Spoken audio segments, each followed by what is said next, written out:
Hello friends, आपका फिर से स्वागत है अल्फ़ा क्लासेस में। दोस्तों, आज हम देखने वाले हैं प्रश्नावली 1.2, जिसमें हम पढ़ेंगे प्राइम फैक्टराइजेशन मेथड। इसे हिंदी में अभाज्य गुणनखंड विधि भी कहते हैं। तो दोस्तों, अभाज्य गुणनखंड विधि को देखने से पहले हमें पता होना चाहिए कि अभाज्य संख्या क्या होती है और गुणनखंड किसे कहते हैं। तो पहले हम देख लेते हैं कि अभाज्य संख्या क्या होती है और गुणनखंड किसे कहते हैं। तो हम देख लेते हैं कि अभाज्य संख्या किसे कहते हैं। तो दोस्तों, अभाज्य संख्या वहाँ संख्या होती है जिसमें एक का भाग जाता है और स्वयं का भाग जाता है। इसके अलावा किसी और दूसरी संख्या का भाग नहीं जाता है, तो हम उसे कहते हैं अभाज्य संख्या, मतलब प्राइम नंबर। इंग्लिश में इसे प्राइम नंबर कहा जाता है। अभाज्य संख्या उदाहरण के लिए हम ले लेते हैं दो में केवल एक का ही भाग जाता है और दो का भाग जाता है। इसके सिवाय कोई तीसरी संख्या नहीं है जिसका इसमें भाग चला जाए। ऐसे उदाहरण के लिए हम ले लेते हैं यहाँ पे तीन में केवल और केवल एक का पूरा पूरा भाग जाता है और तीन का भाग जाता है। और एक और ले लेते हैं पाँच में केवल एक का भाग जाएगा और पाँच का भाग जाएगा। इसके बाद आता है सात में केवल एक का भाग जाता है और स्वयं सात का भाग जाता है। ऐसे ही अगर मान लो तुम उदाहरण के लिए ले सकते हो नौ में क्या है, नौ में एक का भाग जा रहा है, तीन का भाग भी जाता है और स्वयं नौ का भाग भी जाता है। तो यहाँ हमारी प्राइम नंबर अभाज्य संख्या नहीं होगी। ठीक है दोस्तों, यहाँ देख लेते हैं कि 1 से 20 तक कितने प्राइम नंबर होते हैं। तो एक ना तो प्राइम नंबर है, ना ही भाज्य संख्या, ना अभाज्य संख्या। ठीक है, यहाँ 2 से स्टार्ट होता है, 2, 3, जैसे कि यहाँ देख सकते हैं 2, 3, 5, 7, 11, 13, 17 और 19। ये हमारे ना 20 तक, 1 से लेकर 20 तक के प्राइम नंबर हैं। फ्रेंड्स, अब हम देखने वाले हैं गुणनखंड। गुणनखंड मतलब वहाँ संख्या होती है जिससे हम इस संख्या में पूरा पूरा भाग चला जाता है।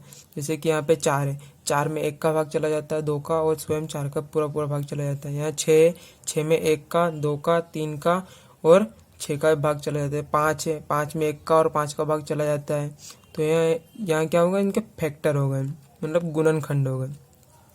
30 है, 30 में हम 1 का, 2 का, 3 का भी दे सकते हैं, 5 का भी, 6 का भी, 10, 15 और 30 का भाग चला जाता है। जैसे कि हम गुणनखंड पढ़ने वाले इसको कैसे कहते हैं, 30 को 2 भागों में तोड़ते हैं हम, 15 और 2 में, 15 दूनी 30 हो जाता है। अब देखते हैं अभाज्य गुणनखंड। अभाज्य गुणनखंड मतलब हमें 30 को ऐसी संख्याओं में तोड़ना है जिससे, मतलब अभाज्य संख्या में तोड़ना है जिससे कि 30 आ जाए। जैसे कि यहाँ पे अभाज्य संख्या क्या होती है, 2 को हम तोड़ते हैं 15 में, लेकिन 15 हमारा अभाज्य नहीं है, तो हम फिर से तोड़ेंगे 2 और यहाँ पे तोड़ेंगे 3 और 5 में। तो यहाँ देखेंगे हम कि तीनों अभाज्य संख्या आ गई। तो इसका मतलब इसका अभाज्य गुणनखंड क्या रहेगा, ये इसका अभाज्य गुणनखंड 5 दूनी 10, 5 3 15, 15 दूनी 30, तो हमारे आ गया 30। तो ये हमारा होगा अभाज्य गुणनखंड। देखते हैं कि 24 का हम अभाज्य गुणनखंड कैसे करते हैं। तो 24 का अभाज्य गुणनखंड 12 का गुना 2 में करेंगे। अब ये हम 12 हमारा क्या है, भाज्य संख्या है, तो इसको अभाज्य संख्या में फिर से तोड़ेंगे, 6 गुना 2 गुना 2। लेकिन यहाँ 6 भी एक भाज्य संख्या है, तो 6 को हम फिर से तोड़ेंगे, 3 गुना 2 गुना 2 गुना 2। तो ये हमारा हो गया अभाज्य गुणनखंड। ये भी अभाज्य संख्या, ये भी अभाज्य संख्या, ये सभी अभाज्य संख्या है। तो इसका हम इसे कहते हैं हम अभाज्य गुणनखंड। अब 40 को देख लेते हैं कि 40 को भी हम अभाज्य गुणनखंड कैसे करेंगे। तो हम देख सकते हैं 4 का गुना 10 में करेंगे तो हमारा आता है 40। लेकिन दोनों क्या है, यहाँ पे हमारी दोनों है भाज्य संख्या। 2 को भी फिर से और 4 को 2 के में तोड़ लेंगे, दोनों अभाज्य संख्या है। अब इसको तोड़ेंगे 2 गुना 5, तो ये हमारी सारी आ गई अभाज्य संख्या। इस तरह से हम अभाज्य गुणनखंड निकाल सकते हैं किसी भी संख्या का। यहाँ पर हम ले सकते हैं उदाहरण के लिए 35 ले लिया। 35 को कैसे तोड़ेंगे, 7 गुना 5 में, ऐसे ये इसका अभाज्य गुणनखंड हो गया। ये भी अभाज्य संख्या है और ये भी अभाज्य संख्या है। अभाज्य गुणनखंड मतलब सिंपल सी बात है कि किसी भी संख्या को अभाज्य संख्याओं के टुकड़ों में तोड़ना। ठीक है, अब हम देखते हैं प्रश्नावली 1.2 का पहला सवाल, जिसमें हमें देखना है कि 140 को हम अभाज्य गुणनखंड में कैसे व्यक्त कर सकते हैं। तो हम यहाँ पे थोड़ा विस्तार में देखेंगे कि 140 को हम लिख सकते हैं 14 गुना 10 में। ठीक है, अब ये 14 भी भाज्य संख्या है और ये भी भाज्य संख्या है और हमें चाहिए अभाज्य गुणनखंड। तो हम 14 को क्या करेंगे, 7 गुना 2 में लिख लेंगे। ठीक है, और 10 को भी लिख सकते हैं अपन 2 गुना 5 में।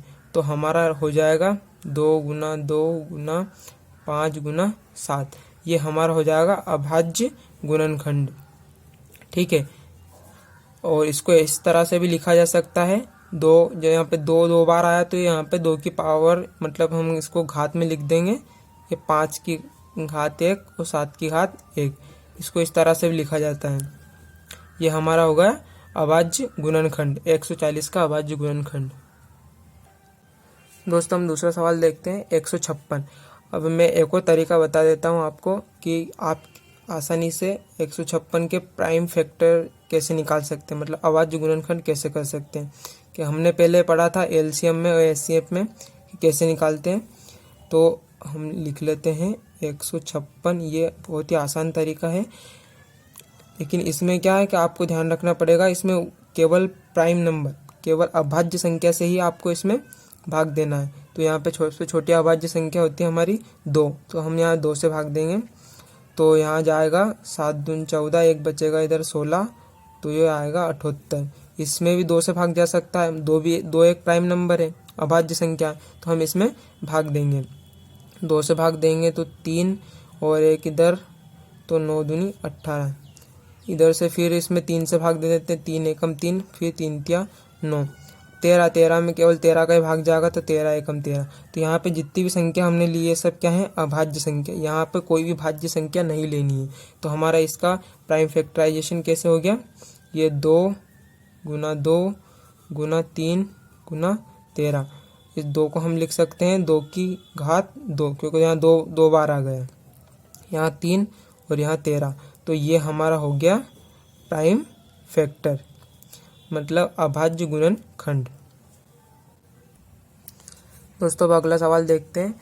इसमें हम भाग दे सकते हैं 3 से। अगर 3 से नहीं जाता तो हम फिर देंगे इसको 5 से।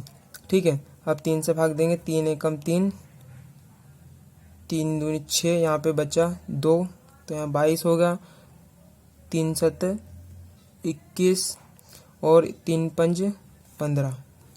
ठीक है, अब इसमें हम दे सकते हैं 3 से भाग। दोस्तों यहाँ तीसरा सवाल देख लेते हैं हम। इसमें हम 3 से भाग देंगे 38 25 में, तो यहाँ आ जाएगा 12 75। इसमें फिर से 3 से भाग चला जाएगा, लेकिन यहाँ पे 3 से भाग नहीं जा रहा, तो इससे बड़ी संख्या और जो अभाज्य संख्या वहाँ है 5। इसमें 5 से भाग देंगे तो 85 जाएगा, 85 फिर से 5 से, फिर यहाँ का 17। 17 एक अभाज्य संख्या जिसमें केवल 17 का ही भाग जाता है, तो यहाँ पर आ जाएगा 1। तो इसके प्राइम फैक्टर कैसे हो जाएंगे, 3 गुने 3, 5 गुना 5 गुना 17। इसको ऐसे लिख सकते हैं 3 की पावर 2, मतलब 2 बार है 3, तो ऐसे, और 5 की पावर 2, तो यहाँ पर 5 की पावर 2, यहाँ पर गया 17। तो ये होगा हमारा प्राइम फैक्टर, अभाज्य गुणनखंड। ठीक है, और बाकी आगे के सवाल आप करने की कोशिश करें। यदि ये वीडियो आपको पसंद आया तो इसको लाइक एंड शेयर करना ना भूलें और चैनल को सब्सक्राइब जरूर करें।